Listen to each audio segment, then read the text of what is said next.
I'm a mistreat you like you mistreating me. I tell you what I did play. I finished that Miles Morales. Oh, the Spider-Man one. Yeah, it was Hell good, yeah. man. But a friend of mine was like, it should have been DLC. I was like, don't you say that.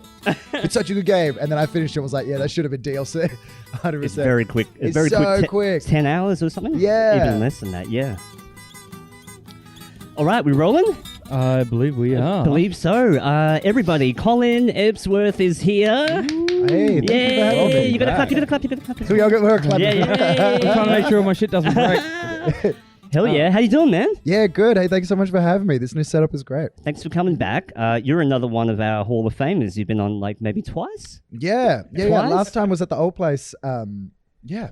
I think a it was while at, back. At It's like 4 Sumo. years ago. Yeah. No, it's like 2 years ago. Yeah. It feels like four years, but can we get the plugs out of the way real quick? Hit it. I want to announce your show at the Recordbite on Saturday, the 24th of April, although by the time this comes out, it might be tonight. Yeah. So can we just say tonight? And you have Bex as a DJ. Yeah, so Bex is That's an incredible DJ, but she's actually coming on doing her solo, not solo, so she's a solo artist, but she's got an incredible backup group that comes with her, all women, power pop stuff. Like, I can't tell you how good they are. Unless, have we got time? I'll tell you how good they are. They're incredible. I literally went to a punk night and I was like, hey, I'm just coming here for a friend. It was at Mojo's. He was like, hey, hang around. You're going to want to see this band. I was like, I'm tired. It's 10 o'clock. You know, the boomer in me was like, it was too strong. So, but he was like, no, you watch. And I watched the first 2 seconds of this band and was like, oh, I'm staying. Watched the full 30-minute set. They came off stage hot and sweaty. And I like, before they could even take a couple of steps off, I was like, hey, I want you for the show. I'll pay you whatever you want. Blah, blah, blah. Yeah. I was just mesmerized. They're going to be, she's going to be massive. It's going to be awesome. Yeah. Yeah. So that's just the musical act. But yeah, so she usually DJs, but now she's doing some of her self-produced tracks. That's amazing, man. And I wanted to bring up, you're using Humanitix as the ticketing guys. Yeah, which is cool, right? So we made the swap. We're treating this new episode as Ebsworth Tonight. We're treating this as the premiere. And by premiere, it's the most mastered format of the show. So it was the Lounge Live before, and we did 3 iterations of that, and this is the best one to date. So we're treating this like a premiere, and we wanted that to reflect in pretty much across the board every aspect of production with the show. So we tried Humanitix, which is great. They just take the booking fee you usually do, you put it towards one of 2 charities you like, whether it's women's education across the world or closing the gap charities in Australia. That's great. And they take their minimum transaction covers their overheads, and the booking fee goes straight to charity. Like, it's just a no-brainer. That's really crazy. Great. I think they might even be Australia-based, but Cool. we got the idea from Barefaced Stories, a great storytelling night that's at the Recordbite as well. And went. That's I want amazing. that. I mean, like, giving a little more incentive to buy the ticket. You know? Yeah. And And it's knowing that it's going somewhere, not just like some fee that some agency has decided to put on top of it. Massive. You know? I mean, what's the highest fee you guys have seen? Ticketmaster doing like $5 or $6 at least. Yeah. Like, that's wild. That's and I know crazy. they're getting some bigger names. They've got some people on the list, but Friendly Geordies, who's an act that we really like at the show, and we've even might even be able to get on the next year. So that's a spoiler. Holy shit. Yeah. His management got back to us straight away. We're like, this is so up his alley. Let's get him on. Totally. But he's done Humanitix as well. So yeah. It's just a nice fit. Amazing, yeah.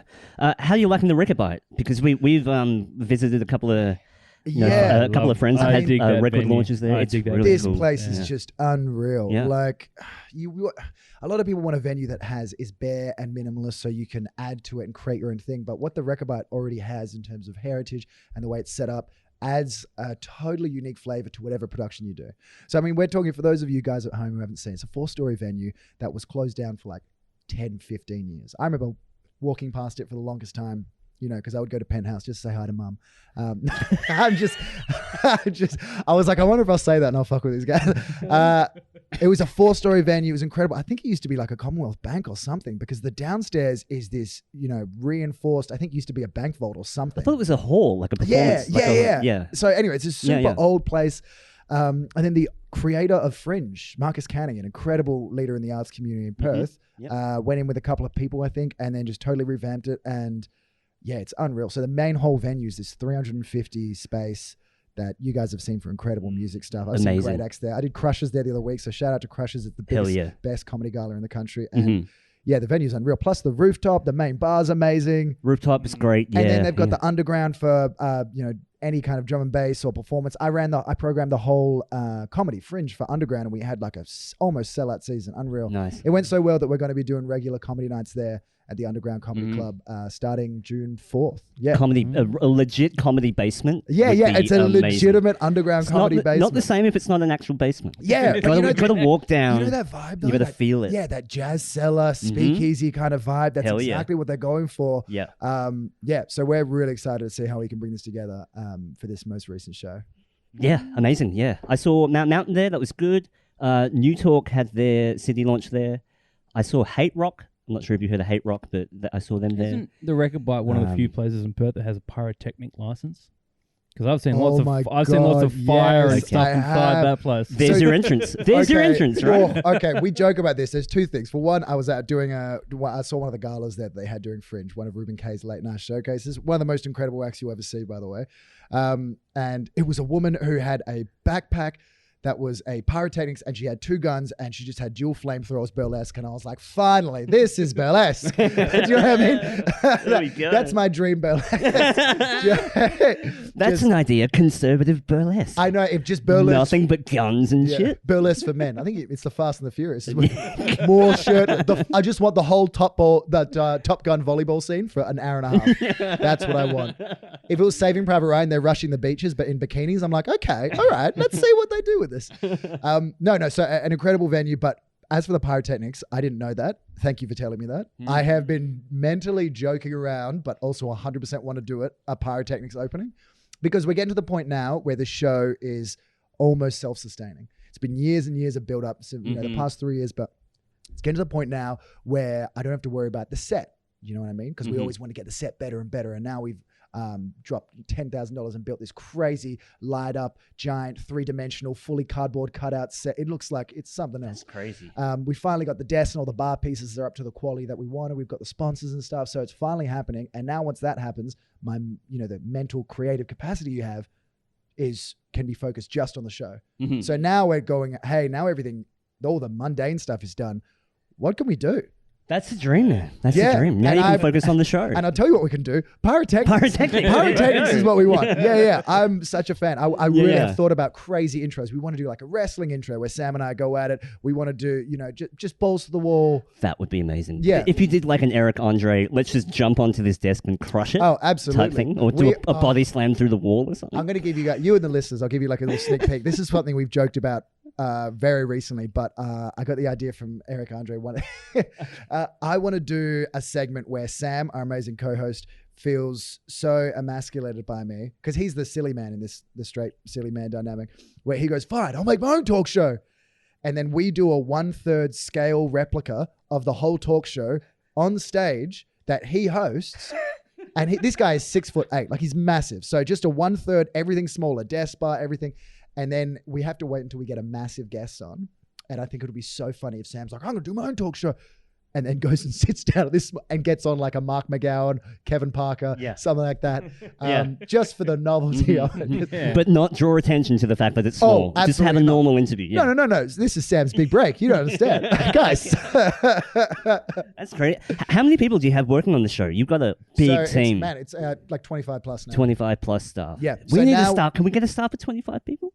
Let's do it. It's crazy. Well, it's crazy now. Now it's to the point where I didn't even know who's working on it. Like, I swear to God, I've got my audio producer, lovely guy. Shout out Josh Mills. He will be like, hey, I've brought in a new Foley artist. I brought in a new sound guy. Blah, blah, blah. And I'm just constantly meeting people, being like, as long as I don't have to pay you, that's great. Yeah. But no, that was like a big thing for me as well. I was emphatic that everyone had to get paid, like absolutely everyone. Yeah. And then it got to the point where people would be part of the show and like literally beg me, like, please, I want this show to succeed. Don't pay me. Let me do this. And I was like, I was upset. I was like, how dare you believe in me? Like, is this some kind of joke? Am I being punked right now? Get out of here. I chased him out of town. But no, it's grown and it's huge now. And now we try and create more work experience opportunities for the SAE is a big partner with us. Like we do tons of stuff with them. Absolutely everyone gets something from it. They get portfolio stuff. They get either paid money. They get a huge amount of work experience. We give them free tickets. We give as much as we can. But yeah, 25 people is massive. So I don't get paid. Like I lose like $4,000 a show, even though we sell out just because we're getting bigger and bigger. Yeah. I know. So all we need is a couple of sponsors. And now we've started the Patreon to try and kind of allay that, and we've got goals on that, so you can check out the Patreon if you want with a bunch of great rewards. But you're creating like kind of a self-sustaining machine where the incentive is there already with the people working on it. Like you said, they believe in the show. Yeah. So like it's going to pay back later. Well, definitely. So, man, some of the ideas we had, and I'm happy to brainstorm with you guys as we chat. But yeah, the Patreon thing is great. I've done a Patreon before for different things, just for comedy, my just general stand-up. But this is so suited for it. The amount of behind-the-scenes content or stuff that we cut or whatever, and people are like, we want this. Let's, give them it. Another thing we're doing is after parties. Oh my God, we because we have the sponsor now. Shout out to Pirate Life, our sponsor. They're great. But yeah, we wanted to do a big after party after the show. The Rechabite, we have 50 people come in every day. What's going on here? Knocking on the doors and stuff. So we'll just next time, everyone that buys a ticket or gets comped in will get to stay. You'll get to party or hang out with the guests, the talent, whoever we get, and it's just bigger and bigger names. There'll be the whole set, but we'll turn it into the musical act. We'll do an extended set. Plus, we'll get a DJ. You'll get a whole party. And now we want to turn this into like, oh my God, that was like a 6-hour, holy shit. Yeah. Yeah. And then we can start live streaming. And then we've got custom merch per episode that's coming out now. So, oh geez, you can make me think about it now. I'm gonna have a panic attack. Maybe I do want the weed. Let me pull one cone and we'll get through this. Yeah, I've been on too much coffee. Holy shit. Yeah, that's the problem. That's the problem. I can see Rechabite from outside my window. Yeah, with a big we're very close. The hello sign. Oh, it's great. Yeah. So I don't know if this is true, so don't quote me on it, but you quote me on it. A straight white guy told me, like, that's good enough. The hello was that was a graffiti that was on there, and they liked it so much they went, hey, let's turn that into a neon. So it was someone graffitied hello on like I didn't even know how they got up there, but the very top, like the barist, they turned that into a neon sign. Huh. Yeah. Okay. I've never heard that, but that just made that place all the more cool. Even cooler. Yeah. So it's really great. Yeah. As well as all their occult marketing and symbolism. I know.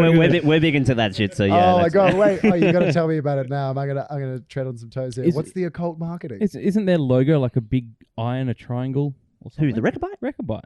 It's a what's triangle? Oh, okay. I know what you're talking about. Sorry, occult. Okay. Occult. Yeah. Occult. Okay. You were thinking of Yakult? The drink? Yeah. Talking about probiotics? The Shirota strain by Dr. Yamaguchi. Oh my God. But do you know what? Isn't Rechabite an old word about a Israelite tribe? It's got very biblical. Anything, I find anything that ends in the bite. Anything that ends in bite. I don't know. But I don't follow that stuff. Yeah.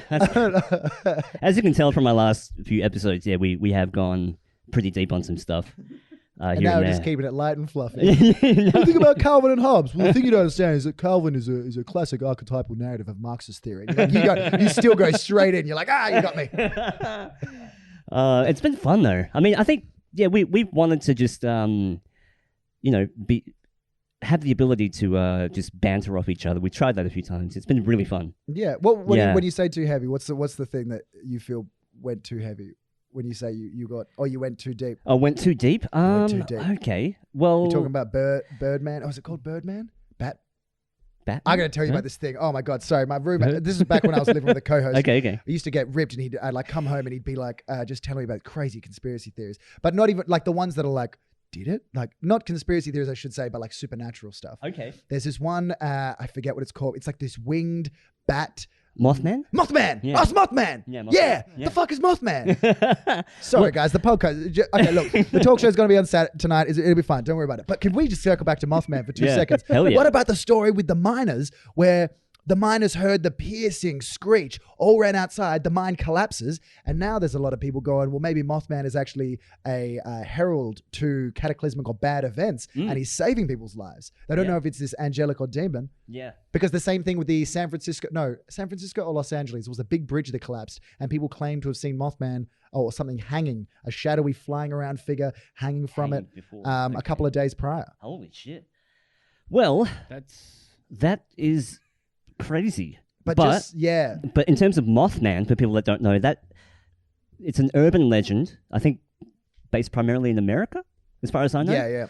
But it literally looks like a shadowy figure, potentially a large bat. Yeah, it's flying around. Kind of like, I don't know if you've ever seen Batfink, but like pretty much Batfink. Yeah. From that old 60s cartoon. So he was into the Mothman and stuff like that? Oh, he loves the Mothman. Yeah, he terrified me about it. It makes you wonder. Okay, here's something fun. Have you guys ever seen what angels actually look like? Can you look? Okay, I tell you what, this is going to blow your mind. Okay. So the way the Bible describes angels and the way we have idolized them is completely different. Completely different, yeah. So Old Testament, angels will always open with like, don't be afraid. And we go, oh, of course, you'd see an angel be kind of creepy. Nah, they had to say, don't be afraid, because it looked like, Banksy and Dali had fucked, and then this is what they come up with. Just look up like real angels. Yeah. And I mean, we're talking multiple eyes, orbiting discs of light, stuff that's like, is it going to do it? Is it going to come up? Real angels. Oh, no, like what angels look like, or maybe something like that. Once again, I think with a lot of this stuff, like humans tend to personify and add human traits. But absolutely, if there was anything ever interdimensional or angelic, I would say it'd be more akin to a psychedelic experience. Yes. Than, oh my God, I saw a man with wings. So that's what people are finding. So just look at some of these. I mean, some of them, it's, we're talking multiple and wings. And just fractals and geometric. Fractals are a great that's way. more, exactly. That's but how it's almost like it's coming from another dimension into here. And that's another thing that a revelation that I kind of had is, especially with UFOs and things like that, is what if they aren't necessarily from outer space, but they're different dimensions, transcending the dimensions. Like they're able to go in and out of it's something that gets me with ghosts all the time, or the concept of ghosts, because really there has to be something holding them here, because realistically, if we're moving through the universe and the universe is moving through, a galaxy is moving through itself and whatnot, logically, if someone dies, then that presence would just be whipped away. Do you know what I mean? The second we move past that, the second the Earth rotates, and because we're not just spinning around the sun, we're spinning around the sun and moving forward as the galaxy revolves, and they all revolve in superclusters. And going up definitely. Yeah. So there must be something holding whatever presence an angel is here, or tying it, whether it's gravity or. But then if you were a non-physical being, it would just pull you to the center, right? As gravity works. So it can't be gravity. At least. And the only reason I bring this up, I don't want to say like I'm for or against ghosts, but I have enough people it's one of those things where if as a comedian you ask like, hey, who's seen a ghost story? We're talking 20 people out of 100-person crowd will have a ghost story. Yeah. Like it's to the point now, it's like, okay, all right, something is touching me at night. something is tickling my toesies. Yeah. But yeah, I love that idea of interdimensional things. But, absolutely. But ghosts, like, it could even just be, because I do believe everything's energy. So there's an imprint of stuff everywhere. So you could just be watching a playback of something, or like a feedback loop. Definitely. I saw something like on that, Kyrgyzstan, the In a Nutshell, which is an incredible channel of animations that explore stuff, and they had one on how you could literally see everything that has ever happened in the universe, and I was like, all right, you've intrigued me. Look, I'm like Leonardo. Interstellar. Yeah. I'm like Leonardo. I'm like, you have my interest, now you have my attention. No, so it's the idea that as everything gets sucked into a black hole, its energy leaves an imprint in the manner it did it. And if you had hypothetically a computer of infinite power, it would be able to trace and pretty much rewind, and you'd be able to figure everything out that's ever happened. Yeah. Which is just like, what? Crazy. Yeah. And it kind of lends into simulation theory. But have you heard of this theory called the Akashic Records? No. But it's that kind of idea. It's a spiritual version of that, where they do believe that there's something out there recording every moment. Oh, yeah. It could, from a simulation standpoint, you could say, a hard drive is saving all this info of everyone, the memories. But on a spiritual sense... I thought you meant like that CCTV camera that I walk past. And They're everywhere. The big sign, we are watching you. You are being recorded. We saw you. We saw you steal that sausage. You're like, nah, man, I didn't subscribe to this theory. And old mate Basil has ordered some more. Yeah. We need more of course, there's the idea that I saw an article on Reddit the other day from, I think like New Science Weekly or something, and they were talking about the idea that our universe was created from the collapse and explosion of a 4-dimensional star, which is just like, what? I mean, I still struggle to get my head around 4D, but it's so fascinating. The idea that you can see from multiple perspectives. So I don't know, the idea that there would be a wall in front of you as 3D, we can't see past that in the same way that 2D can't see past a singular line. 4D would let you see past that wall. And so you would see from multiple angles, which is why when you look at, I don't know, even just linking back to this stuff about angels, makes total sense. One of the most incredible things from Interstellar, how they got NASA scientists to help them correctly articulate visually what a 4-dimensional space would look like. That scene, I still remember. I can't look at it again because I just went, what am I looking at? I remember that in the cinema, literally sweating. I was sweating because I was like, I've never seen something portrayed so... everything in my body just went, yes. Yeah. That's how I think if you were locked in some sort of... You're able to see every decision just unfold and there's no linear time. Yeah. But you see every choice and everything is, like a logbook. Everything's cataloged. Everything's cataloged somewhere. Well, that's what's interesting, about the simulation thing. It's like, well, a simulation for who? I mean, we play The Sims for the enjoyment of it, right? So you've got to ask yourself, like, if this is a simulation, you go, okay, but why? Yeah. That's the interesting question. What's the purpose of it? Are we doing a Hitchhiker's Guide to the Galaxy where they've created the biggest computer ever to figure out the meaning of life? Like, is that? I mean, that would be so fascinating if that's the case. Or this idea that God or whatever, the creator, the architect, whatever, is that they do have a sense of humor, and like humans, they have a need, an insatiable need to create. I know. And this expression of this reality is a painting that it's doing for a little bit. And then after a while, it'll stop that painting. Yeah. And make a new painting. You know? The idea that we die, though, and find out that it is some all-powerful 13-year-old in his all-powerful parents' basement playing like Human Simulator 3. And this is the one that comes with race crimes. You're like, oh, okay, great. Thanks for that. That was awesome. Great. So fun. This is the one where Elon Musk tries to go to Mars. You're like, okay, all right. It's got the expansion. I got the Trump expansion. You're like, yeah, sick. Let's see how far we can push him. Sick. That's true. Well, that would certainly explain why everything just seems more surreal, more strange. You see the thing. Time is getting... Everyone unanimously, and this is what we said a lot on this podcast, everyone unanimously agrees that time is speeding up, old and young. So it's not just like, okay, this is exclusively an old thing or exclusively a young thing. So that's really interesting. So the idea that as it goes quicker, scientists... Time dilation. Thinking, so they thought it was to do with the idea that as every year progresses, it seems to go faster and faster because marginally it is a smaller part of your life that's passing. So a year when you're 10 years old is a 10th of your life. A year when you're 30 years old is a 30th. So every consecutive year will actually seem relatively smaller by comparison. So that was that easy. But it's interesting that you mentioned young and old are thinking that. Because there's been times when the year is just like, oh my God, Jesus. It could be something to do with maybe a bit of tech, because we're receiving information at an alarmingly quick rate. That's interesting. That we're processing things... we're absorbed in a lot of things that we wouldn't otherwise be absorbed in. Oh, and that stuff distracts you. I mean, you ever, you listen to a music whilst you're thinking about something, and all of a sudden, 30 minutes has gone by. So maybe that's very astute. That would be really interesting. I know that feeling every day, baby.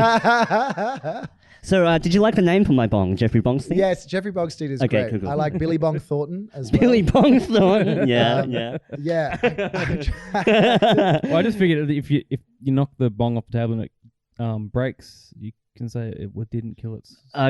Didn't break itself. That's a stretch. That is a stretch. Yeah, but how did we get into angels and demons and shit? No, it was funny. No, that's fine. Thanks for being on the talk show, guys. I flip it. I love this. I love this shit. You said something that reminded me of something my granddad said when I must have been about 6 or 7 years old. My granddad was a mathematician over in South Africa. Oh, cool. And he was talking about that 3-dimension, 4-dimension type thing, and how we live in a 3rd dimension and we won't be able to imagine what a 4th dimension would be. Oh yeah, your brain stops. And people in a 4th dimension can't see the 5th. People in the 5th can't see the 6th. So we are sort of trapped in that idea.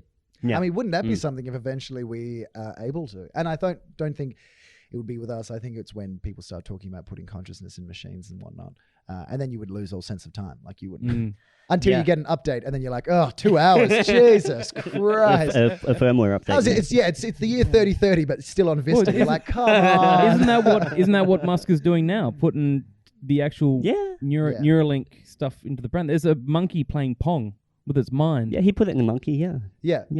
I still want to know if that's legit. I know, and also something else is like. Give the monkey it's impressive, but give it like GTA or something. Exactly. Like I mean, Pong, I know it's a monkey, but Pong's boring as fuck. I know. Do you know what I mean? Get him on Fortnite. Imagine a monkey playing Fortnite. He starts playing old Mario, and he's just like, "Why is Kong the bad guy?" Like he's like, "This feels weirdly racist." And then that's where they turn around and start attacking humans, and we're fucking done. Yeah, Planet of the Apes. Yeah. I wish I get you made us play Pong. And they're throwing grenades and they're like, well, that's their shit throwing arm. They're very good at it. There's one thing that I've always thought though, and this might sound a bit deep, but I think we in life we're always being trained to fear death. And there was a great quote that I heard on a podcast. It's all about leveraging death against life. In this realm, like you're always taught that there's not enough time, everything's scarce, you only live once. Maybe it's the complete opposite. You know what I mean? Yeah. Maybe it's okay. Like maybe we're here to learn lessons. I love the idea of the universe experiencing itself. Don't you? I thought that was really astute. There's that nice little parable with a guy. He dies and he goes to heaven, and then he's like, "Hey, who was I in a past life?" And he's like, "You're everyone."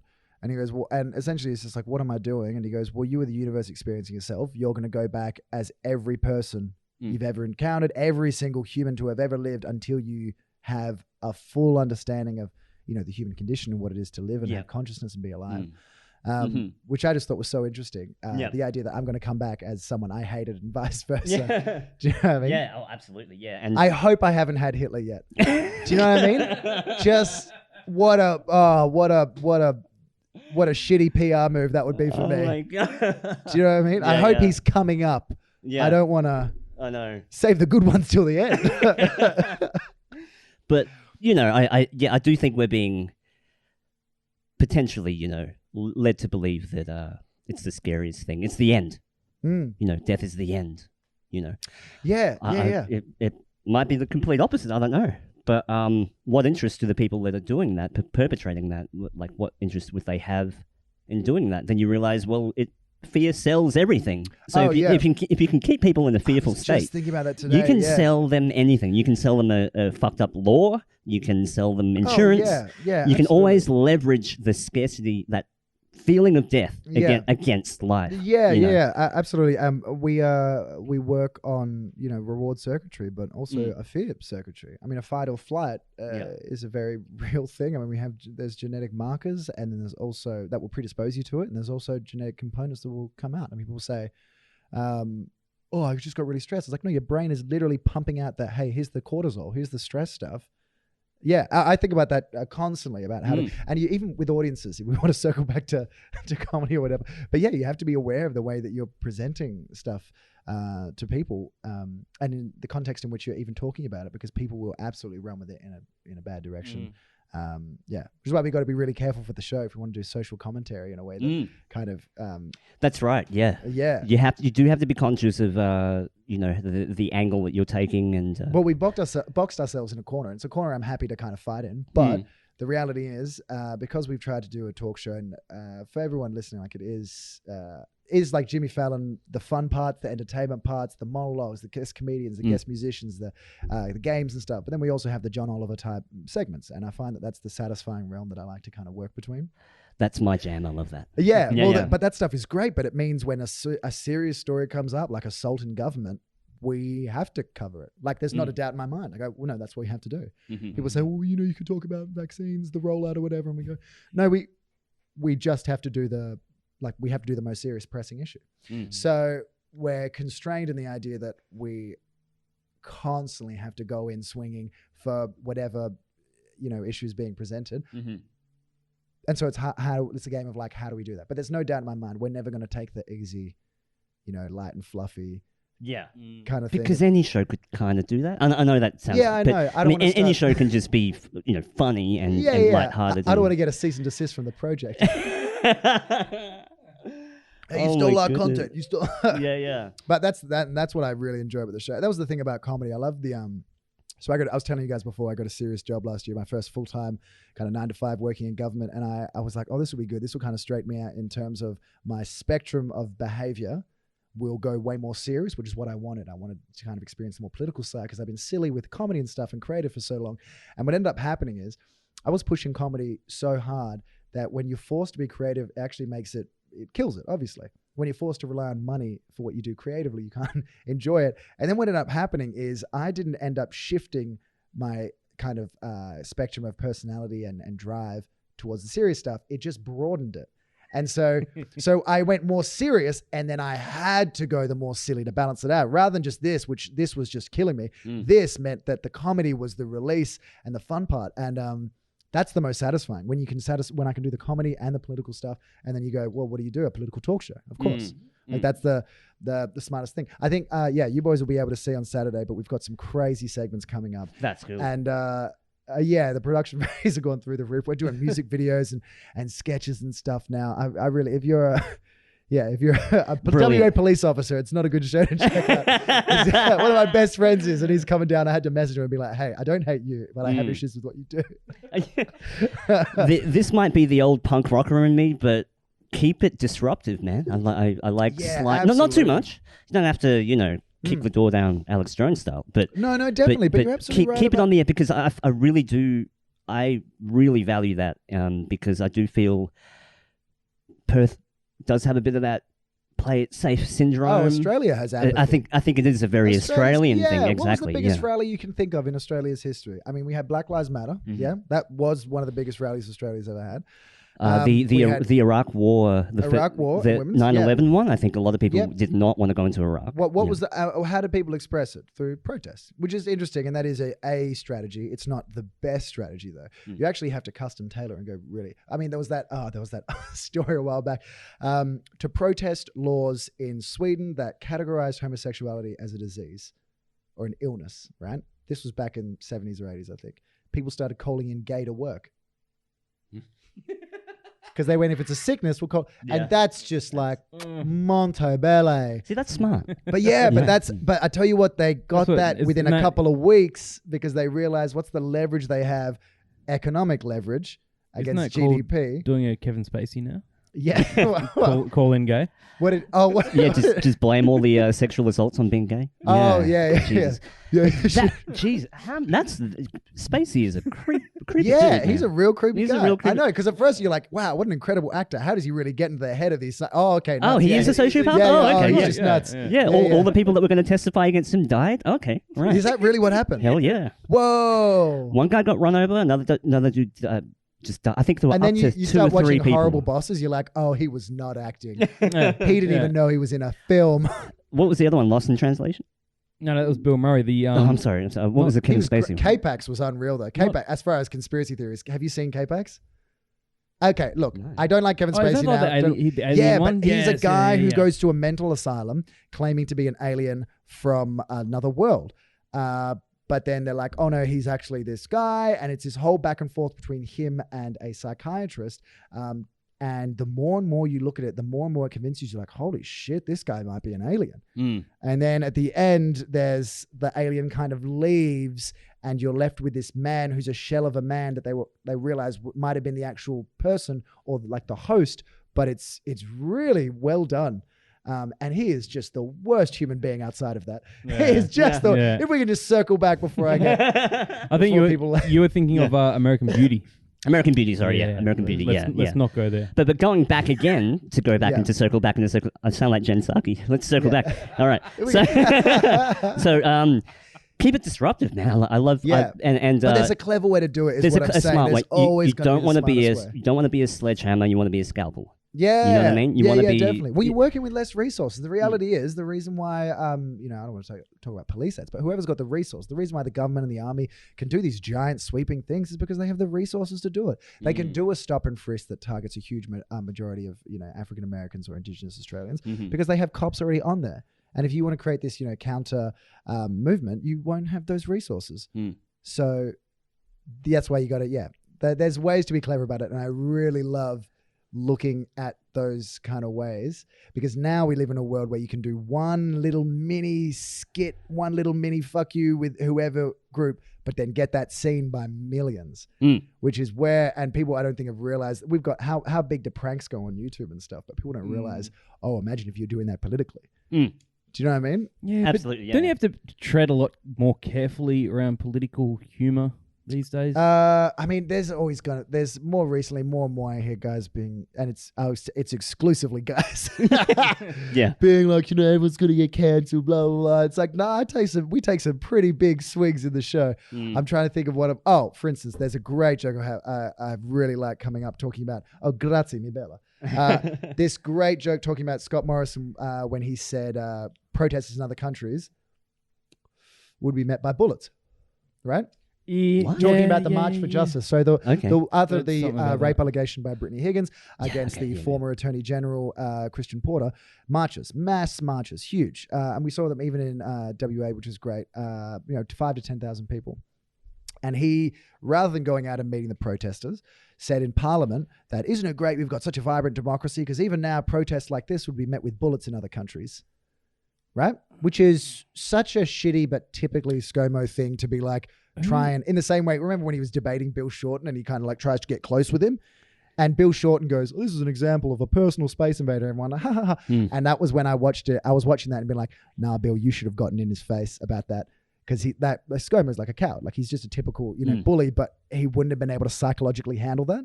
Yeah. Do you know what I mean? That's where when we talk about disruptive trouble, that's when you say like a clever line or something in there. Anyway, so ScoMo says that, and the line that we've got, that I say is yeah, ScoMo, that's right.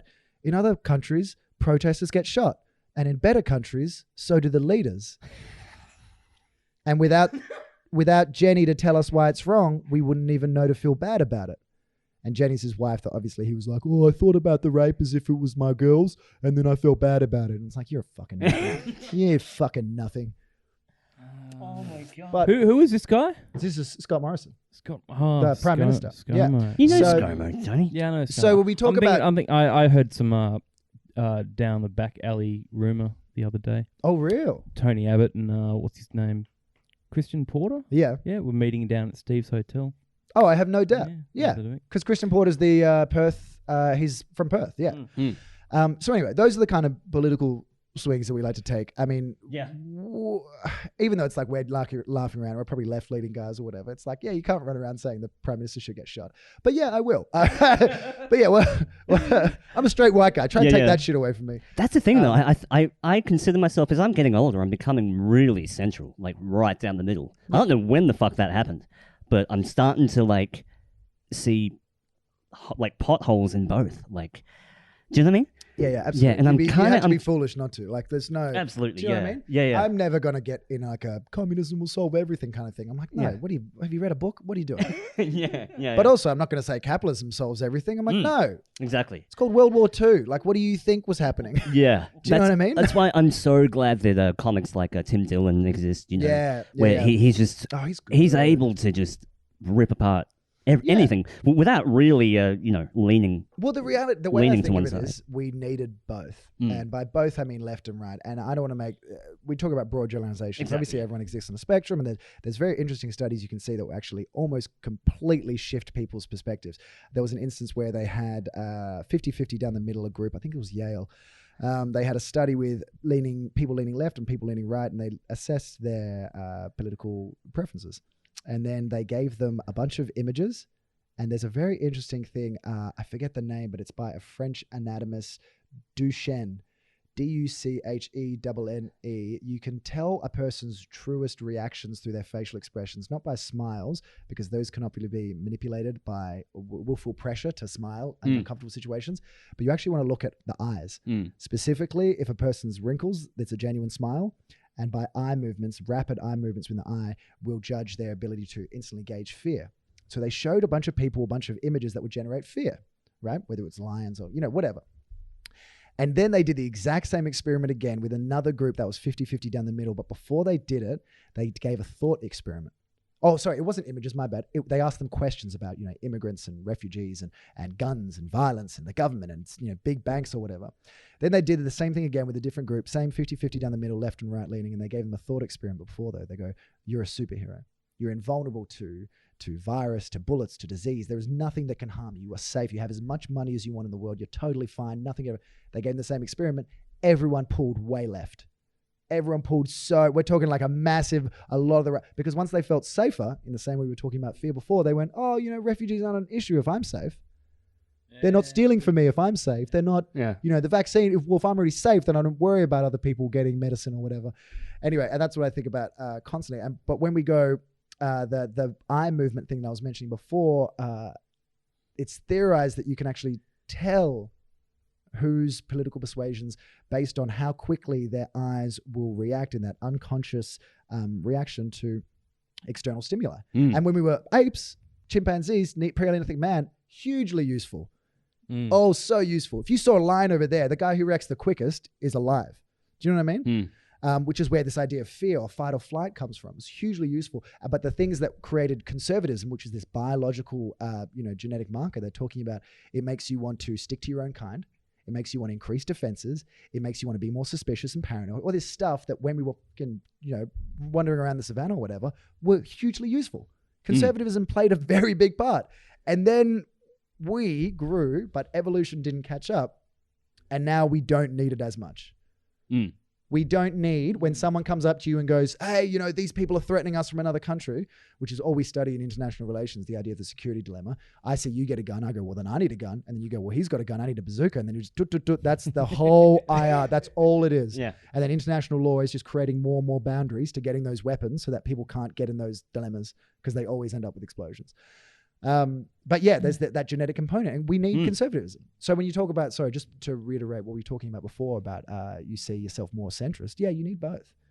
You absolutely. There's you need people to be like, hey, let's not spend some money on this. Yeah, because I think for me, I came from really left. Yeah, like really left, and especially when I was into music, all that through high school, I was really left. Not saying that I'm not equating that to being childish or less developed, but.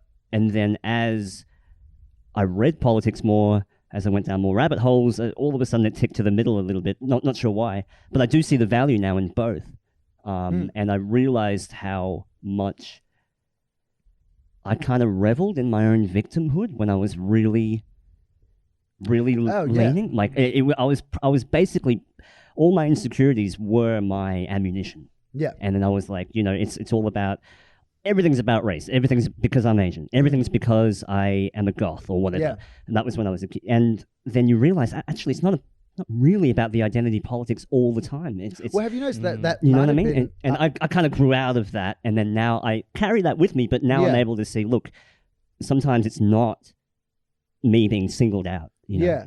Well, you're a three-dimensional person. And as in Australia, you will be seen first and foremost because of your race. Like that's just how, because you go, oh, different. Okay, that's what, and it's not. That's human. That's human nature. Yeah. So there was so there's a subreddit called "Not Like Other Girls," right? It's just a joke subreddit of teenagers being, I'm not like other girls. I do this.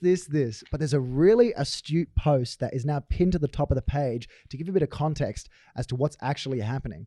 And the post is interesting because obviously they'll be filled with memes going, I'm not like other girls. I listen to this music or whatever, blah blah blah. And the reality is, every woman I've ever met that I've spoken to about this has gone through that. Every woman on the subreddit has gone through that, thinking, oh, I'm not like other girls, I do this. And what they realized was actually happening and was studied later on is that society had diluted and made into a one-dimensional plane everything that a woman should be. And so when they're 12, 13, 14, 15, they all go through that. Oh, I'm not like other girls because I think and feel. What's actually happening is they're realizing they're not what they've been told. And they are three-dimensional people. Which or I would say programmed even. Yeah. So they're manifesting themselves in the idea that, I'm not like what I've been told, so I must not be like other girls. When in reality, the real way it should be framed is, I'm me. That's who it is. I'm not like anyone else. I'm more than what they have told me I am. So when we talk about the idea that, you were living in what you perceive to be your own victimhood, Australians have only ever told you first and foremost you were Asian, and then you were the person you are. Yeah. So of course you wouldn't have that. Of course you would be thinking about that, and you would have to grow through it because every time they go, you're Asian, you go, oh, I guess I'm Asian first. Maybe that is all there is to me. It's an unconscious thing, and it's not right by a long shot. Absolutely not. Yeah. In no way. But that's what you're being told. Every time a person goes, hey, where you from, whatever, you go, fuck, that's the first thing a person sees about me. Yeah, and your brain's, But then to it's like if someone called you a different name. If you were like, hey, this is my name, and everyone happens all the time. Yeah. You called me Darren the other day, no. If someone calls you, eventually you're going to start going, fuck, am I actually this other person? Am I wrong? Like, yeah. But I think to come out of that and to go into, I think that was something I'm quite proud of, that I didn't just stay in that rabbit hole, and I went out and kicked some goals and realized that nothing was stopping me. Yeah, definitely. Nothing was stopping me. I mean, we have to realize the interesting thing about people talk about privilege and stuff is very interesting. Some people have just the wrong idea. And I think a lot of people, more and more people are kind of getting across. It's not that I have problems and your problems are invalid because of that, or vice versa. It's like, no, you've done everything. You've had your own problems. We just didn't, there's some problems you didn't have because of certain factors. You know what I mean? I am not clutching my keys when I go to a car. That doesn't mean, as fear of like a man assaulting me in the way a woman would, but that doesn't mean I'm not afraid of getting king hit. Yeah. Do you know what I mean? Which is a legitimate fear I have all the time. Yeah. Even the back of my head is douchey. Do you know what I mean? Like, you better believe they will take a swing. Oh my God. Were you going to say something before? No, probably. Probably. I like that. If you guys weren't friends, that would be the most antagonistic. I know. You gonna say something? Huh? No. Were you gonna fucking say something? Slap his microphone a bit. Be a big man. I know. I wanted to say something on the race stuff. Yeah. Without trying to sound racist. Okay. And talking about how. Give it a shot. I'll let you know if you. I'm gonna have one of my legs is gonna be half out the window, half out the window just to jump. This is my stop. Yeah. This is my stop. What you were saying before about someone like Daryl being told that you're Asian first and all sort of stuff. I always say when you bring up the idea that someone is different, you are already creating that divide of like. Yeah, fascinating. There must be a difference because there are two different things to choose from. Yeah. The same reason, like I always say on the form, are you an Australian or Torres Strait Islander person? Why is that even a question? Yeah. Like, what difference or benefit does it make? Well, I guess, if you walked up to someone and then the first thing you said was, hey, eye color. Do you know what I mean? It is a weird thing. I totally get that. And I guess I have to put everything through a filter of punching up and punching down. I think that's a very valid question, the Torres Strait or Indigenous and Torres Strait Islanders question is they're asking that because the reality is a group of people that is pretty clear cut within Australia has been dealt the worst hand repeatedly had this stuff happen to them in a way where if you want to make it better or at least alleviate or ameliorate some of those problems, you're going to have to target them. I mean, it would be interesting to go the other way. Let's say they didn't do those questions and I introduced an Indigenous Torres Strait Islander fund that anyone could apply for. Do you know what I mean? Like, how's that about? Yeah. If I went, hey, Colin Ebsworth, he's the new Prime Minister and he's brought out the Aboriginal relief package that anyone can get. Do you know, like that's just... So as much as we want to pretend, like the reality is in order to fix the problems that were a direct result of people being unfairly targeted and persecuted, we have to target them and ameliorate them. It's a fucking minefield, man. You're right. You're right. I don't want to claim to have answers about it. I agree when it's a pretty fucked up. I mean, I often say the same thing when you have to choose your sex and gender. Now that you've got like male, female, other. They just want the analytics. All the stuff. They just want all the analytics. That's all. Yeah. Like, is there really like a benefit to point out differences in people when it comes to eventually they'll be like what Farmville avatar do you go with? Like, okay, that's what that's why. Oh my goodness. Yeah. We are all one being. We are all one. Do you ever see that? Someone pointed this out the other day in a really astute way. A friend of mine, and they were talking about the idea of disconnecting when you take acid, the ego death. And obviously because of my face and everything about me, people are fascinated with the concept or the idea of me having ego death. People are like, it's the weirdest thing. You know how people are like, oh, drugs, just be careful. Blah, blah. People go acid. Oh, you should have ego death. It's so regularly that happens. They're like, I'd be so interested. I'm like, okay, all right. I see what you're getting at here. Yeah. But anyway, there's one point I want to bring up before I go into the next thing. She was talking about the idea that there's the disconnect that you get with other people, right? And you lose the ability to differentiate yourself between someone else. And she was saying it's really interesting because she likened it to the fingers on a hand, and you have a plane through here and these all are different, right?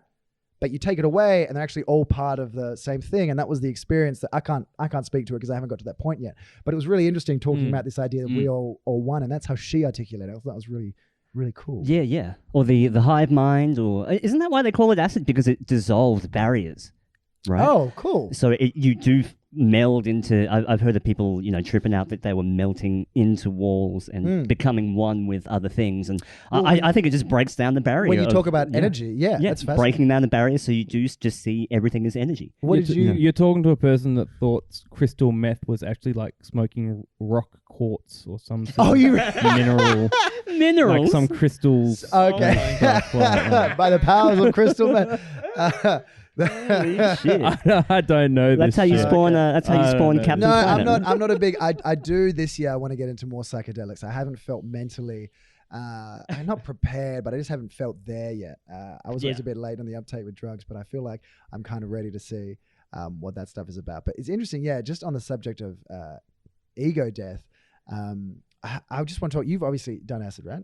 No, a lot of people think I have. I haven't. Oh, okay. No, have we all just not done acid? I don't think any of us here have done acid. Wow. I've done the hardest you've done is what, like MDMA? No, not even. No. But I apparently vaped some DMT. You apparently vaped some DMT. I feel like you would know. I feel like I would have known as well. So how's the end of that story? It could have been anything. So. Yeah. Were you sentient? Were you there? Or yeah. Yeah. Okay. Oh, I definitely experienced something. I don't think it was, but DMT, I don't know what it was. Well, apparently there's a wall, so you're not going to have on the smallest amount. You're not going to have this massive, crazy experience. You have to kind of break through it. Yeah. But the point about the disconnect with acid that was interesting about the idea of ego death, if you take enough, you really lose a complete sense of who you are and any idea of what you are and where you are, when you've ever time, everything. Yeah. And I was talking to this friend, and they were like, this idea that you talk to yourself. Like, do you talk to yourself? Yeah, I think we all do. All the time. Yeah. So people are going to say, look, I don't talk to myself. It's like, well, no, you have to. Like, that's ridiculous. But can I ask, do you talk to yourself or with yourself? And I say there's the difference. That talking to yourself is like, oh, hey, Daryl, you have conversations. It's kind of a back and forth between the inner monologue and the outer. And I was talking to her about this, and I went, oh, no, I'll just say, whenever I'll start talking, but it's just exactly what I'm thinking. Like, there's no middle ground. And she was likening the idea of the ego death to you lose that other sense of who you are. So it's just you. And I went, I've always felt like that. I've always felt like the outdoor gazebo, if that makes sense. Okay. In the middle of a storm, I'm there and I'm just shivering in the middle. I'm just going, I hope things get better soon. And there's just a roof, but there's no walls. And that's what she was talking about, the idea that usually we are walled off and you lose that and you become this incredibly vulnerable being, and that's what is the confronting part. And I went, oh, that sounds like a nice day. I was like, that sounds real good. I think people confuse, when they hear the word ego, they think literally like, oh, my ego, my pride. Yeah. But it's not. It's a sense of self that gets removed. The id, am I saying that is the Freud's idea of the id, the being, the consciousness, some people say psyche, but I think psyche is more personality consciousness as opposed to more raw ideas. But so the ego, just the everything. But you're right. Now it's just vanity, and now it's... Me personally, though, I've always had those walls up, and I think that's one of the reasons why I love this podcast. I'm trying to train myself so it is a flow of consciousness type talking without me putting... Because as soon as I start thinking about articulating, I start to stumble. I naturally have that. I'm not a very good talker. It took me fucking literally 15 years of talking. Yeah, like into a mic or whatever to break that. That's so funny. I would never. I barely speak. Yeah. Put me out in public, I'll barely fucking speak. Yeah, I know. Yeah, I think usually I'm quite high as well. I'm self-conscious from probably culturally, because I do remember. Was there a time when you struggled with English? No, you've always spoken it. Always spoke English. My trouble was with the extroversion of Western culture in the classroom. Oh, that's what I struggled with. Yeah. So when everyone was like, all right, Daryl, get up and show us your show and tell. And here's me from the jungles of Borneo. Yeah. Going, you ever seen Millhouse on The Simpsons? I have a horse. Nay. So nay. There's no show and tell in Borneo. No. There's There's canes when you get the wrong when you get the answer wrong. I love that. You get a rap across the knuckles with a cane. I would love repercussions for a shitty group member in assignment. Yeah, that's great. That's so good. 10 cane whips for him. Yeah, he got high the whole time and did nothing. Oh, I put the name on. But when I was a kid, I just shut off and I just stood there with my item, like probably a baseball card or something. Yeah. But I didn't get this idea of why is everyone revealing personal information about themselves in the classroom. So interesting. I come from no, you keep it private. You don't. You were blowing my brain. You've given me such a good. See, that's the cultural thing that people don't get with the Asian and the Western. Whereas, like, that's why a lot of there's this stigma that a lot of Chinese people, or especially women, are very quiet. Oh, yeah, very quiet, very submissive, very quiet. But it's from, I think, the environment that they learned in. You know? I don't know if this is 100% accurate. This is what a friend was telling me, and he happened to be Chinese. So before they go, Colin says, but he was talking about the idea that if you say thank you for something that is an expected thing, it's rudeness in some areas of Chinese culture. For instance, the person that clears your table or whatever, if you go thank you, they go, well, this is my job, this is what I was meant to do. And obviously we would interpret that as, like immense rudeness. And I find it's very similar even between Western cultures, Australia and America. So mum was American, and Australians get very put off by Americans' bluntness, and Americans get put off by the word cunt. So do you know what I mean? But how blasé Australians are about swearing makes them feel really uncomfortable. And it's purely a cultural thing. But yeah, that is such a funny thing. I never would have considered. But the idea of like a Western society being like, what do? You go up and you show people something they don't have, and then you tell them why it matters something to you. I could not comprehend that and trick or treat. Mum was freaked out. She was like, "Why are all the white people really poor and they need food all of a sudden?" Because I'm like, "No, Mum, it's trick or treat. You give them food," and she's like, "Why? Do they need food? Are they starving?" And I'm like, "No. They dress up and it's a celebration. You give them some candy." That's so funny. And so she would give like whole sandwiches and shit, like shit that they would. She's worried about it. Oh my God, it's Cantong. My mum's making Cantong. Do you want some curry and fried rice? Yeah, she's like, I have no idea what this is. A bag of rice. Imagine that. Oh my God. But anyway, I don't want to make it out like we were a bunch of, completely fresh off the boat. But there were things that's that a super interesting culture. Didn't understand. Thing. Didn't get show and tell. But isn't that? I just also think of like the capitalist connotations of show and tell. Here, show me what your labor produced. Exactly. Show me what your labor produced. One kid comes up there, he's got a bag of flour. He's like, the crops were bad. And they're like, get to the other class. Get out of here now. You've not produced enough. I think it freaked me out to the point where I got really shy of presenting and talking. Yeah, of course. So I just didn't talk. All throughout high school, it was very quiet. So what is it? Really aversion therapy, the one where you're exposed to your fears? It's very interesting that I think the initial thing you're exposed to can create those fears. So if you struggled with public speaking, that's absolutely where totally it came from. Yeah. Wow, what a trip. I think it's the beginning of societies giving up their privacy. Do you think show and tell? Show and tell. As far as the three different directions we've gone with show and tell, one cultural, me being like, that's a funny bit, and you being like, nah, George Orwell, baby. It's the globalist. George Orwell. It's a globalist weapon. What do you think is going to happen? Show and tell. Hey, kids, we're all bringing in our dad's search histories. You're like, okay, all right, the government wants to know. I've got a vaccine passport. Yeah. Dirty. Conditioning. I'd honestly feel like they're conditioning the youth of today. Yeah, they change it from show and tell to if you've got nothing to fear, you've got nothing to hide. What does your daddy do? Yeah, here are some crimes I did on the weekend. My dad has 3 different passports. Yeah, my dad's a spook. Two people at the back of the room with a little flipboard, like little notebook. Like but they're dressed as kids is the best part. They're in helicopter with propellers. It says like Hello Kitty or whatever, but they're clearly grown men. Yeah. They're clearly ASIO agents. And the thing is, the crazy part is they're getting results. They busted an ice ring. You don't know that it was okay. It was ice. It was, soda ice. But the intention was. The intention. I love, 21 Jump Street was too old. They need to go 4 Jump Street, 4th grade. See what those kids are doing. Yeah. Anyway, so I cannot remember where we were on. I don't know, but I wanted to ask you something. About. Do you work out? Yeah, I do. I've just started up at Cuban Boxing. Shout out Cuban Boxing. I've shouted out a lot of people today. Yeah. Cuban Boxing, Ruben Tacuban, just down there. He's unreal. I've just started that.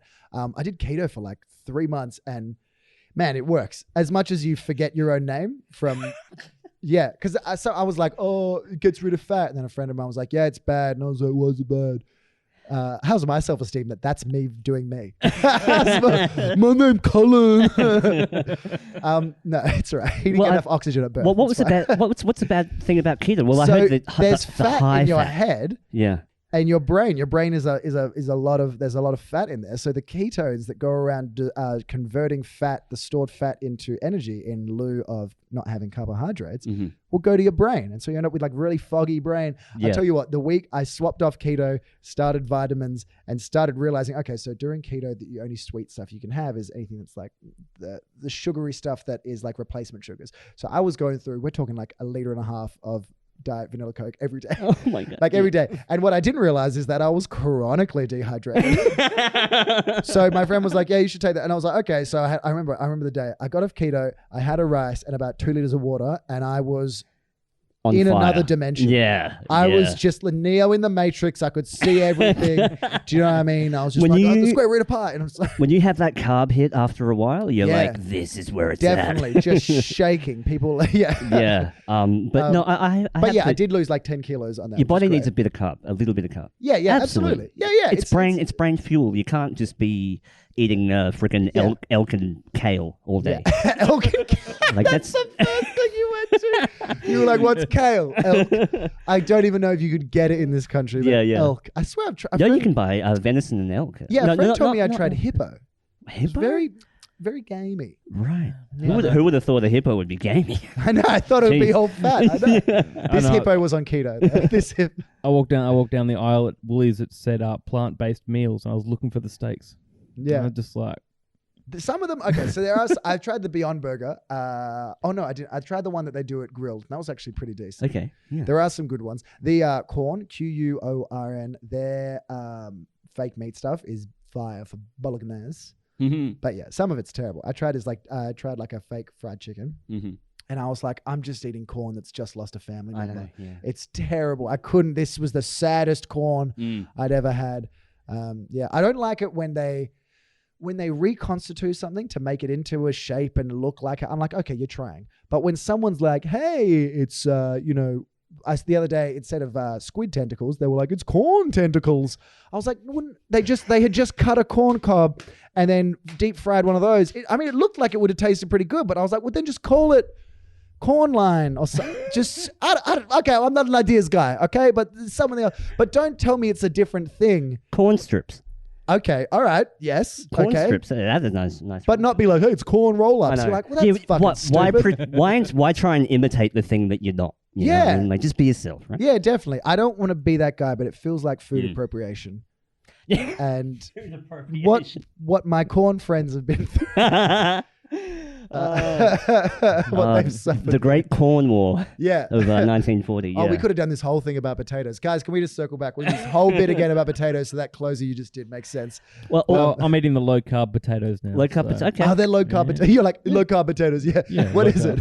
I don't know, it says 25% less carbs. Yeah, I think, and less starch. They wash the starch out. I would love that if you're like low-carb potatoes. I'm like, mate, that is an apple. That you have been lied to by Big Potato. Yeah, Big Potato. I tell you what, that's my favorite thing. And when people get it, it's so funny. When no one gets it, you look like... And by that, I mean putting big behind things to make it seem like there's a giant syndicate. I love it it's so way much. more red pill when you add big something. Oh my God, it's so... Oh man, that's just big apple juice. You don't know. You don't know. And when people get it, it's hilarious. If they don't get it, that you'll never be ostracized quicker. You could not. Do you know what I mean? Oh my God. Yeah, big pharma, big tech. You're at a pub. Oh, this is big just big quiz night. That's why they didn't give us the extra point. People are like, what are you talking about? We're losing because of you. This is globalist. Yeah. Yeah. Anyway, the talk show's gone great. We got a lot of fun stuff. I'm trying to up my protein more because I'm trying to, not be so skinny. And look, so protein will do that. Protein, if you're on just the keto, you don't actually, I realize this, you don't want to go too high in the protein because it will eventually get broken down into amino acids. It will get eventually broken down into sugars, like it can. That's something your body can do. Yeah. It's such like an up and down.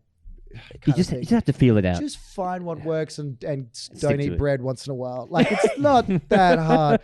I treat it like, okay, so I go in health kicks, but every time I do a health kick, I try and learn like 1 or 2 new exercises and 1 or 2 new meals. That's it. And I do a couple of those a year, and then eventually you get better and better. The big one this time was Eggplant Parmigiana.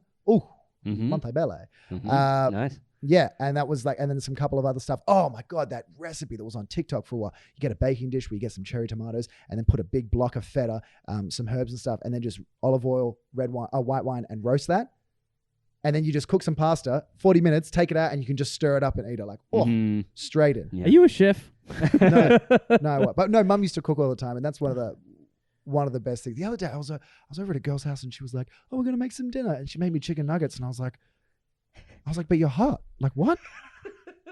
No, it was weird, but I was like, "But you're hot." Like, I don't know. Okay, so if there's any women watching, that's going to come across like a shitty thing to say, but like, you guys get what I mean. Do you know what I mean? Like, yeah. And I was just like, how's this happen? You've had everything given to you. Were they good chicken nuggets? No, she bought the Woolworths one. I was like, what? We're not in a recession anymore. What are you doing? But was there dipping sauce? Yeah, if you could call it that. I'm sorry, I bummed myself out, boys. Well, I mean, I don't like saying it because I feel like once you say it, it doesn't mean much anymore. But I've been a week not drinking or smoking. Cool, nice. Big ups, I got back from work, and I'm like, okay, this is like now I need to, do something. Just put the brakes on for a while. You know what's interesting? I found if I just try and go cold turkey with cigarettes or something, it can be tricky. But I find the best thing that stops is actually overboarding. Like, if after a really big night, there'll be a week where I'm like, I don't want that again. Yeah. Like, I don't. And then that's the best jumping off point where I've gone the longest sprints of not doing it. Like, if I've done a thing where I just I did a bet with the co-host Sam, and we went like 6 months without smoking and stuff, and that was really fun. But it was just the money that was pushing that. But when I do it the other way, where it's actually you inbuilt, you have made a decision not to anymore. That's the lasting stuff. So by all means, where you're at is great. I found the best starting point. Because I essentially did that the last week up in Kalgoorlie. Just smoked so much that my mouth just felt like shit. Yeah, whole body felt like shit, dehydrated, and I was like, nah. As soon as I got back, I'm like, now's the best chance to knock it off. So see how I go. And cravings don't last for very long. Like, I've heard like 10 minutes. Yeah, it's 10 minutes or less. Even. A lot of the apps now will just give you, a lot of like cigarette quitting apps will give you like a little mini game to do, which is great. Yeah, as soon as you feel like it, you play the game. Yeah. Yep. That would be great. I wish, that would be so cool if there was something. I'm using the government's health app thing. They have a they got your details, mate. They got your details. Nah, mate. You're on the grid, man. Hey, when they told me how much tar I've had in my body from all the smoking, I was like, holy fuck. Not to mention the thousands of dollars as well. Thousands of dollars. I always said if they want to stop people from smoking, just print the financial stuff on the packets. Oh, rather than that's dead bodies. way better. This is Australia. All you had to do is say immigrants smoke, and they'll be like, you fucking what? That team you don't like in football smokes. The Turks at Gallipoli smoked. You're like, well, fuck those guys. You hate the Anzacs. But no, they're really good. I'll be. I'm happy to cheer you on. I'm a chronic bum smoker. Wait, let me try that again. I bum. One of the best we've ever seen. I get by just bumming. I would give you a cigarette. Yeah, some people look the worst when you. Some people just the worst. You just don't want to give them a cigarette. I don't want you to have anything more. But I would 100%. You got a kind face. Yeah. Well, just to realize that I've been smoking for fucking such a long time. How long? Where'd you start? Okay. I think I had my first cigarette when I was 14 as a kid, and then stopped again for years. I should point this out. He's 16 years old, guys. This is how bad. I reckon when I was about 21, I started smoking again when we started going. Yeah, like regularly. No, a lot of it's because playing in bands, man. Yeah, everywhere. I was such a good boy with comedy. I never wanted to, but comedians smoke like chimneys. And after a gig, before a gig, And the thing is, it makes you more anxious before a show. It always do, but it's so nice to do after. Yeah. I remember having an ashtray on top of my amplifier at the Hyde Park Hotel. Oh, real? That's when we were fucking playing gigs. I lit up a cigarette performing at the Big Day Out in 2008. That was my most rock and roll moment. Rage Against the Machine. Oh, that would have been a good one. But was that one of the first ones they... No, it was like kind of the halfway point. Because I think the first one, I remember seeing like an ABC snippet. I think it was like Pearl Jam or something. No, Nirvana. Was it Nirvana? The very first... Quite possibly. Yeah. I missed out on the last one. That was when I think the Killers were there. Yeah. And it was meant to be like just crazy. Did you see, has it stopped nationally?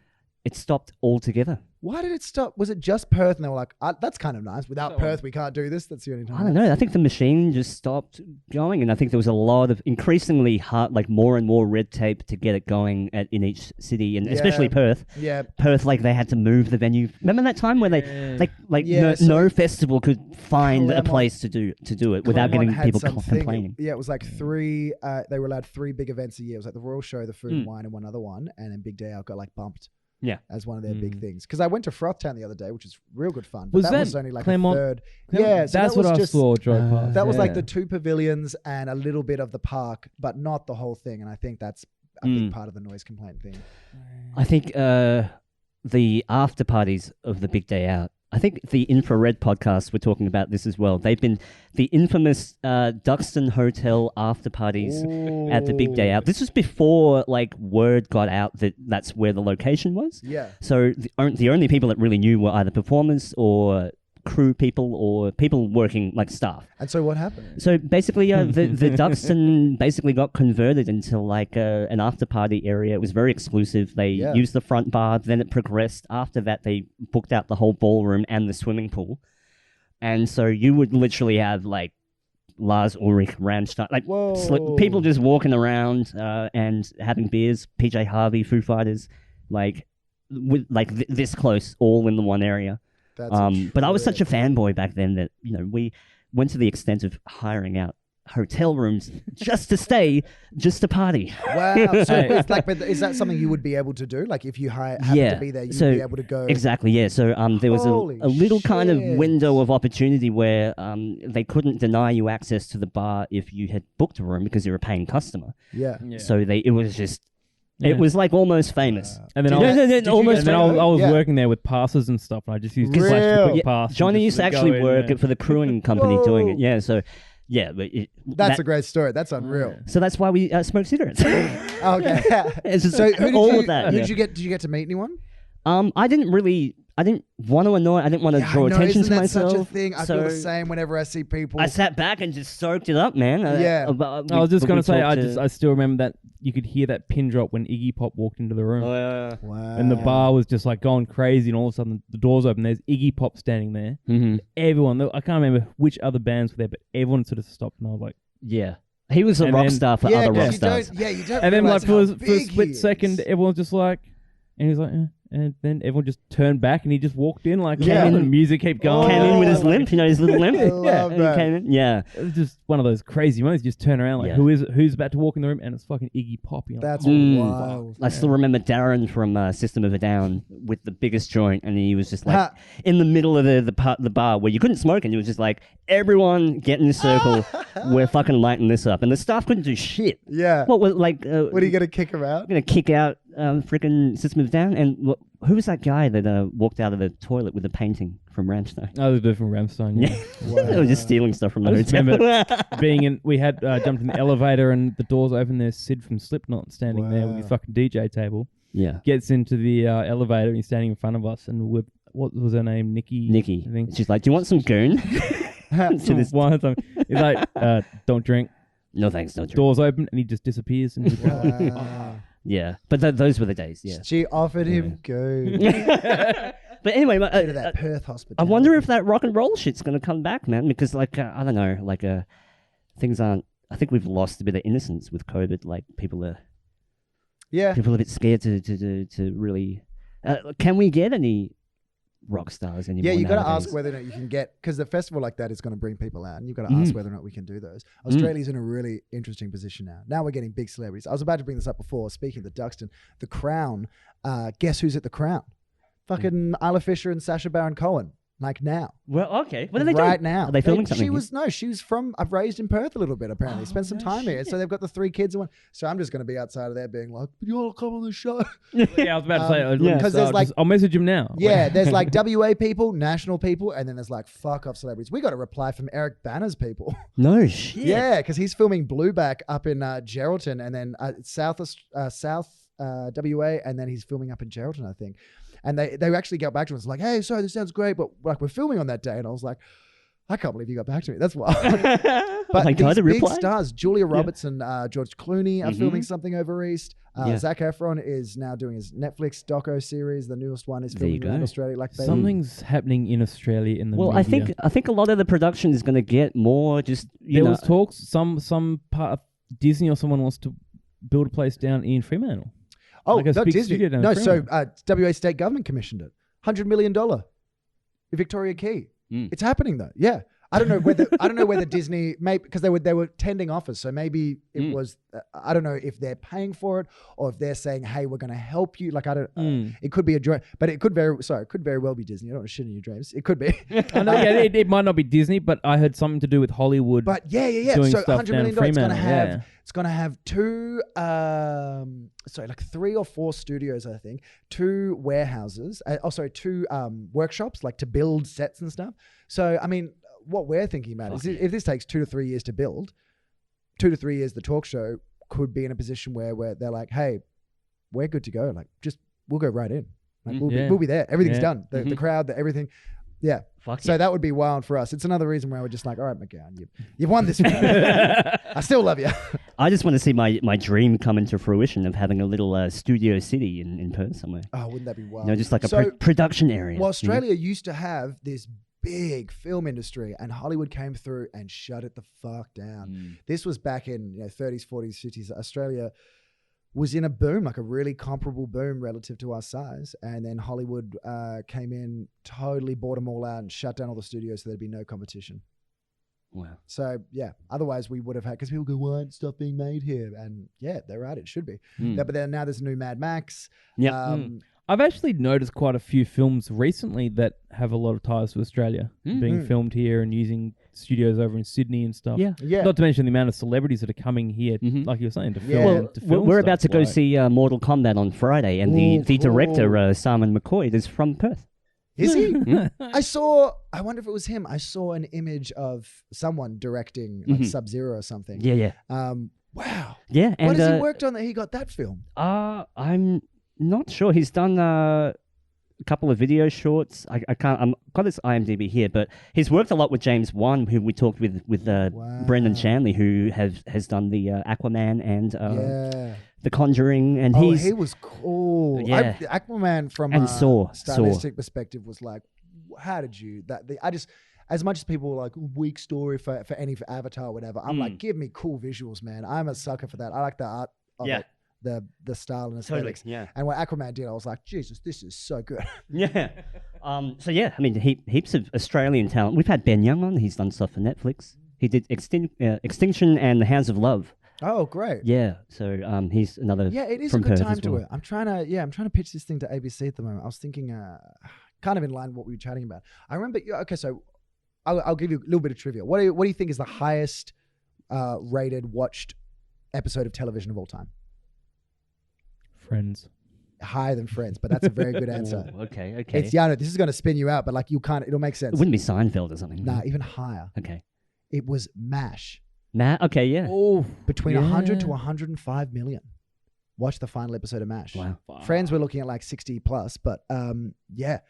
But what it was, even though it was set during the Korean War, it was so synonymous with the Vietnam War was happening. So this was like, iconic. And I wanted to create a protest sitcom that was The Office set in a detention center.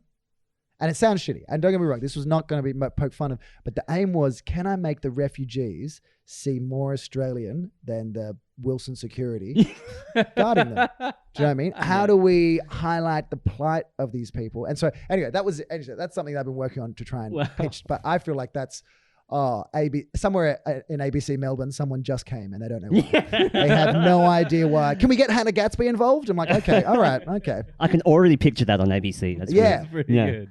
Yeah. Anyway, so but that was just me spooking myself for a second. But in terms of kind of content, yeah, Australia's producing so much stuff, and Netflix Australia, and now Netflix and Stan are kind of going toe to toe. Now the government's thinking about mandating minimum requirements of like 30% of domestic content for these service providers. So for Netflix to function here, it has to be doing 30% of its stuff. For Netflix Australia, it has to be, produced here, which would just be wild. Yeah, that would be cool. We've got the space. We've got people. Yeah, we have got the people. Yeah. We've got people. I think Mad Max alone created like nearly 1,000 jobs. Yeah. Something like that. 850 jobs. And it's definitely the talent. I mean, I found out this from a friend, but like the Game of Thrones CGI dragons, they were composited or created in Melbourne. Like, because now that we've got the internet, we can outsource this kind of stuff. Yeah. Yeah, there's huge. I mean, even was back when the Matrix, there was lighting guys. I think they were based in like WA, but they were all... went to Sydney to do that kind of stuff. All the building shots. You've got it like, I was like, I assume that Hollywood they must just be better. They must be the absolute best. But it's like, surely if you work really, really hard, you can kind of get to that quality. You might just not be in Hollywood, or you might be good enough that you can go wherever you want. Yeah, yeah. I mean, the best location scouts in the world don't stay in one place. That's the definition of their job, you know? I think they just wanted the energy of that area. yeah, definitely. Yeah, the old Hollywood ley line. I watched Indiana Jones and the Last Crusade the other night, and some of that green screen in that, they could have been anywhere in the world because it was that bad. Oh, it was no, just like, Last Crusade I loved. Oh, great. No, it's still like great movie. Yeah. But when you look at it again and just look at the effects and the green screen and all the stuff, you kind of like, oof. Yeah. You can tell it was all filmed in a studio set. Somewhere. Oh, that's so interesting. I love watching films that are kind of more timeless. That's why everyone always praise the lighting effects on Blade Runner. For like, if you watch Blade Runner in high def, you could be like, if it wasn't for the quality of the cameras, you would be like, this is produced almost now. Like, you could put this out now. It still holds up, especially ones that didn't rely too much on CGI, like the old Alien movies and Jurassic Park, original Jurassic Park. Original Jurassic Park was phenomenal because they did a different type of grain on the CGI that made it look. I don't know what it is now, but I don't know the term for it, but it's that silvery shine, the metallic shine that's on CGI now. Yeah, and it was a lower frame rate, so it had the filmic look to it. So it didn't look too like a computer. Yeah, so it like matched up. And so you watch a lot of these things, and it held up for a long time. It's only now that you're kind of like, oh, this isn't kind of what we'd be doing, but it took a while. Yeah, and Spielberg, fucking insane director. Smashed it out of the park. And to base it on a true story, it was... We might have Jurassic Park in the future. I actually saw a Jurassic Park car down on Ango Street down from the Rosemount. Or painted like really? the Jeep. It was like a Toyota RAV4 or something, but it was fully done up with like Jurassic Park and everything. Sick. I drove past, like, that is They need awesome. that automated voice thing. I'd pay for someone to impersonate Sam Neill all day doing the yes Tyrannosaurus. See, I hate cars that got big brands and logos and stuff over them, but I would drive the Jurassic Park. I'll drive Jurassic Park. Absolutely. As a billboard, hey, thanks for coming on, man. Hey, no worries. Yeah, do you want to plug anything real quick? So we've done your show. So we got the show. I would love, if any of your listeners want to help out, subscribe to the Patreon. We have tons of behind the scenes exclusive content. We've got additional merch. You'll get first dibs on tickets. You'll get voting. You can get commission pieces. You'll also get raffle tokens per subscription tier, because we actually realize that so much of the stuff we use custom purpose for the show that we don't use again. So, we have... I'll give you an example. Like for the upcoming show, we've got fake Vote Basil posters that we had to put up and stuff. But they're like Vote Basil, like worse for Perth than methamphetamine and stuff like that. We raffle those out. There's tons and tons. So I would really encourage you guys. The lowest tier is $2. But yeah, we'd love that. Patreon, hit up the shows. You can see me all around. Hit up their social media on Ebsworth Tonight or Colin Ebsworth. Yeah. Other than that, I hope to be back here, guys. Hell yeah. Thanks for coming back, man. We'll come down to the show. Yes. I want to check it out. Yeah. No worries. Yeah. I think it'll be good. We love the record bite, so. Colin Ebsworth, thank you. Thanks, Yay. What's the matter with you? You don't treat me like you used to do. Chica, babe. It's all over now.